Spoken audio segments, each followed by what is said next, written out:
안녕하세요. 매일 묵상. 오늘은 로마서 8장 18절부터 30절 말씀 보도록 하겠습니다. 로마서 8장 18절부터 30절은 이제 하나님의 자녀로서 우리가 가질 수 있는 소망, 우리가 하나님의 자녀로서의 어떤 신분을 가지고 있는가에 대한 굉장한 비전을 우리에게 선포해주고 있습니다. 쭉 한번 살펴보도록 하죠. 18절부터 봅니다.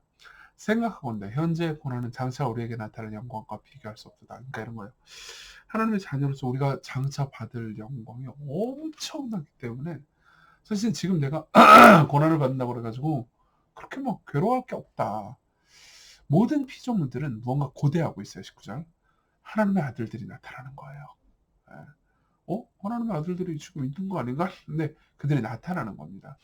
피조물이 허무한데 굴복하는 것은 자기 뜻이 아니고 오직 굴복하게 하시는 이로 말미암니라. 그러니까 성부 하나님께서 피조물이 고통당하도록 허용하셨어요. 이거는 이제 아담이 처음 범죄를 저질렀을 때 인간이 죄 때문에 피조물들을 다 고통스럽게 하거든요. 예를 들면은 자연을 다 훼손하고 있잖아요. 지금 뭐 지구 온난화 때문에 난리도 아닌데 지금 이제 사람들이 탐욕 때문에 저지르는 모든 악 때문에 환경이 파괴되고 오염되고 있죠. 그런데 그 모든 피조물들도 하나님의 아들들이 나타나는 걸 바라고 있어요. 왜냐하면 진정한 하나님의 아들들, 자녀들은 변화된 마음으로, 변화된 삶으로 결국은 세상을 아름답게 통치할 거니까요. 그래서 그 바라는 것도 피조물 바라는 게 뭐냐면 피조물도 썩어짐의 종노릇한 데서 해방되어 하나님의 자녀들의 영광의 자유에 이르는 거예요. 이게 뭔지 우리는 정확히 알 수 없지만 심지어 이 모든 피조물들도 결국 하나님의 영광의 자유에 이르면서 기뻐하게 될 날이 온다는 겁니다. 그리고 그 날은 뭐예요? 우리의 거룩한 변화, 신자의 성화 때문에 일어난다는 거죠. 피조물이 다 지금까지 함께 탄식하며 함께 고통을 겪고 있어요. 그뿐 아니라 우리도 성령의 처음 익은 열매를 받은 우리도 탄식하여 양자 될 것, 곧 우리 몸의 속량을 기다리느니라. 무슨 말이냐면 우리가 이미 하나님의 자녀 아닌가요? 왜 양자 될 것이라고 말하나요? 라고 생각할 수 있지만 물론 우리는 하나님의 자녀입니다. 여러분들이 예수님을 믿고 있다면요. 그렇지만 진정한 우리가 하나님의 자녀로서의 행복 그리고 지위 이런 것들을 우리가 다 누리고 있는 게 아니에요. 그렇기 때문에 미래 영화 쓴 겁니다. 우리가 소망으로 구원을 얻었으면 보이는 소망이 소망이 아니니 보는 것을 누가 바라리요. 만일 우리가 보지 못하는 것을 바라면 참음으로 기다릴지니라. 이와 같이 성령도 우리 연약함을 도우세요. 그러니까 우리가 계속 죄를 지어요. 하지만 성령께서 우리 연약함을 도우십니다. 그래서 우리는 어떻게 기도해야 될지를 알지도 못하지만 성령께서 말할 수 없는 다식으로 우리를 위해서 친히 간구하고 계세요. 그러니까 여기서 우리는 확신을 가질 수 있는 거죠. 마음을 살피시는 이가 성령의 생각을 아시라니 성부 하나님이 성령의 생각을 아시라니 성령이 우리를 위해서 지금 계속 간구하고 계십니다. 자 보세요. 이렇게 얘기하는 거죠. 얘들아 너희들은 성령께서 너희를 안에 거하시면서 실제로 너희들을 위해서 말할 수 없는 탄식으로 울면서 간절히 기도하고 있단다. 이 지금 너희들이 누리고 있는 지위가 얼마나 큰 것이냐 이렇게 말해주고 있는 거죠. 그래서 이렇게 얘기합니다. 우리가 하나님을 사랑하는 자 곧 그의 뜻대로 부르심을 입은 자들에게는 모든 것 우리의 잘못된 선택, 실수, 죄 그리고 우리의 순종 이 모든 것들 우리가 겪는 모든 고통들까지 합력해서 선을 이룬다는 거죠. 예. 그래서 하나님께서 미리 하신 우리를 우리의 아들의 형상을 본받게 하기 위해서 미리 정하셨습니다. 결국 목표가 있어요. 우리를 어디까지 목표로 이르는 겁니까? 거룩하고 완전한 데까지. 그래서 우리가 맏아들의 지위를 함께 누리도록 하십니다. 예수님의 지위를요. 그리고 미리 정하신 그들을 부르시고 부르신 그들을 의롭다 하시고 의롭다 하신 그들을 영화롭게 하십니다. 자, 이 전체의 내용은 우리가 그러니까 아들의 지위를 가지고 있기 때문에 결국 승리할 거라는 것 그리고 아들의 지위를 충분히 생각하고 묵상하면서 삶을 살라고 말해주고 있습니다. 우리 좀 정리를 해볼까요? 자, 하나님의 자녀로서 우리가 받는 것 좀 생각해봅시다. 여러분들이 하나님의 자녀라고 예수님 믿는 하나님의 자녀라고 말하지만 실제로 종처럼 신앙생활을 할 수 있습니다. 그러면 아들처럼 신앙생활하는 것과 종처럼 신앙생활을 하는 것이 어떻게 다른지를 얘기해 드릴게요. 종은 강제에 의해서 어쩔 수 없이 복종합니다. 여러분들은 두려워서 순종합니다. 그렇지만 아들은요. 아빠 나를 부르신 하나님을 향한 기쁨으로 순종합니다. 종은 고통받거나 빼앗길까 봐 두려워서 억지로 일하죠. 처벌이 돌아옵니다. 그렇지만 아들은요. 사랑으로부터 나온 훈육으로 우리가 기꺼이 단련을 받습니다. 삶에서 시련이 있잖아요. 그 시련을요. 하나님의 훈육으로 생각하지 하나님 나를 미워한다고 생각하지 않아요. 네. 종은요. 실수하면 주인에게 벌 받을지도 모른다는 두려움이 있지만 아들은요, 우리가 잘못해도 하나님께 용서받을 거라는 안정감이 있습니다. 그러니까 하나님과 인격적이고 친밀한 관계를 누리죠. 종은요, 눈에 보이는 행위에 집중하고 규정들에 따르지만 아들은요, 눈에 보이는 데에서만 순종하는 게 아니에요. 그러니까 예를 들면 여러분들이 종으로 신앙생활 하잖아요. 그러면 교회에서 보이는 데에서만 순종할 겁니다. 사람들이 보이는 데서만. 그래서 여러분들이 하나님과 관계를 맺으면 그분을 사랑해서 기쁨으로 늘 순종하려고 할 겁니다.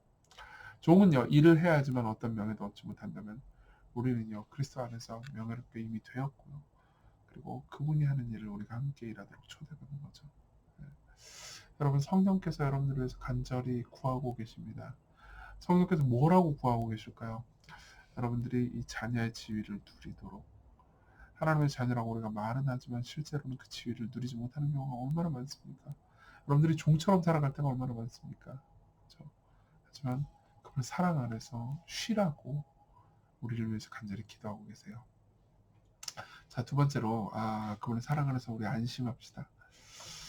옛날에 설교 때도 한번 얘기한 적이 있는데요. 유진 피터슨 목사님의 부활을 살라라는 책에 보면 이런 이야기가 나와요. 프레드와 셰릴이라는 부부 이야기가 나오는데 이 부부는 유진 피터슨의 친구 부부예요. 근데 이 프레드와 셰릴은 에디라는 여자의 하나를 입양을 합니다. 입양을 해서 IT의 어떤 소녀였어요. 그래서 이 애를 입양해가지고 이제 우리 집에 살자. 너는 내 딸이다. 우리가 너의 부모야. 그래서 데리고 왔습니다. 데리고 와서 미국이죠. 이제 그래서 첫날 이제 저녁 식사를 딱 대접을 하는데 이 저녁 식사가 메뉴가 뭐였냐면은 돼지고기하고 감자였어요. 돼지고기 맛있죠. 근데 이제 그때 이미 이제 오빠들 둘이 있어요. 세처와 그레이엄 둘 다 아들이에요. 이 아들들이 이제 딱 앉자마자 이제 돼지고기하고 감자가 이렇게 나왔어요. 그 세처와 그레이엄이 엄청나게 많이 먹는 거예요. 그냥. 예. 근데 에디는 이 여자아이, IT에서 온 입양된 여자아이는 휘둥그레서 깜짝 놀랍니다. 왜냐하면 자기가 살면서 이렇게 많은 음식이 한 번에 식탁에 올라온 것도 처음 봤지만 이렇게 많은 음식이 이렇게 빨리 사라지는 것도 처음 봤거든요. 그래서 이렇게 얼어 있었어요.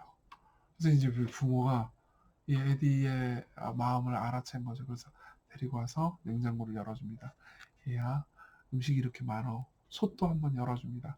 먹을 돼지고기가 이렇게 훨씬 많단다. 감자도 엄청 많어. 그리고 여기도 채소가 있고 여기도 음식도 있고 돼지고기 다 먹으면 또 닭고기도 있고 닭고기 다 먹으면 소고기도 있단다. 그래서 다 알려준 거예요. 그러면서 이렇게 이야기를 합니다.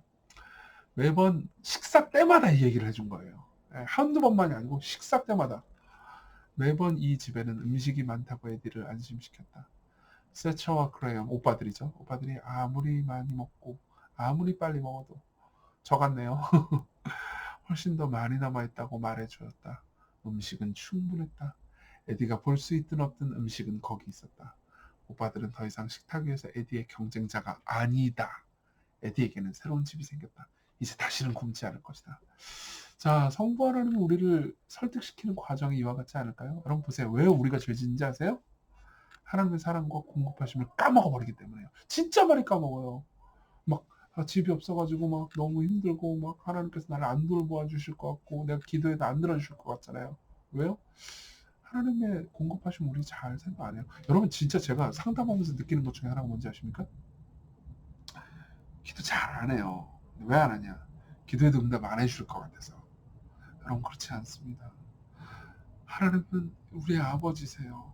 물론 때로 하나님께서 우리에게 필요하지 않다고 여기실 때 채워주지 않고 인내하도록 하시긴 합니다. 그렇지만 그분은 우리의 기도를 다 듣고 계세요. 여러분 정말 그분의 기도를 믿으세요. 그분의 성품과 사랑을 믿으세요. 얼마든지 기도하고 얼마든지 간구하십시오. 그렇지 않으니까 자꾸 하나님 아닌 다른 곳에서 우상을 찾으려고 하고 하나님 아닌 다른 곳에서 우리가 쉼을 찾으려고 하잖아요. 하나님을 신뢰하세요. 여러분 하나님을 신뢰하세요. 네. 그럼 여러분들을 사랑하신다는 것, 그분의 곳간 안에 풍성한 음식들이 있다는 것을 신뢰하세요. 그럼 여러분 계속 그분을 바라보면서 죄를 짓지 않고 다른 데서 안식을 찾지 않으려고 할 겁니다. 우리 같이 기도합시다. 하나님의 자녀로서 영광스러운 삶을 살고 종처럼 죄의 노예가 되지 않게 해달라고.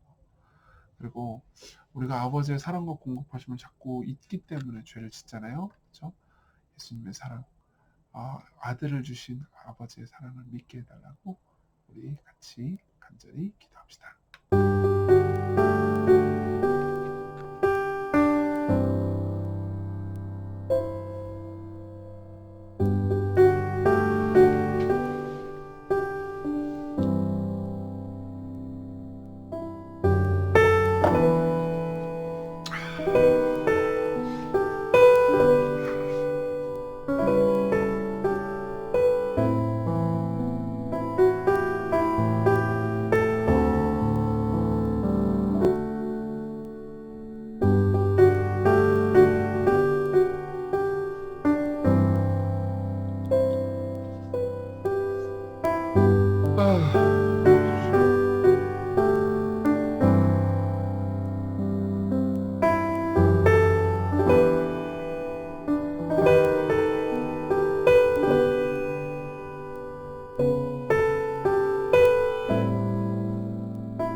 기도하겠습니다.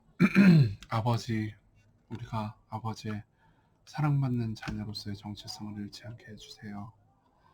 우리는 종종 죄의 노예처럼, 사탄의 노예처럼, 아버지 없는 것처럼 염려하고 두려워하고, 그리고 잘못된 선택을 합니다. 우리를 용납해 주시고 당신의 사랑을 다시 한번 확신하게 해주세요. 예수님을 묻게 됐습니다. 아멘. 네, 자녀로서의 영광스러운 삶을 살아가는 오늘 하루 되셨으면 좋겠습니다.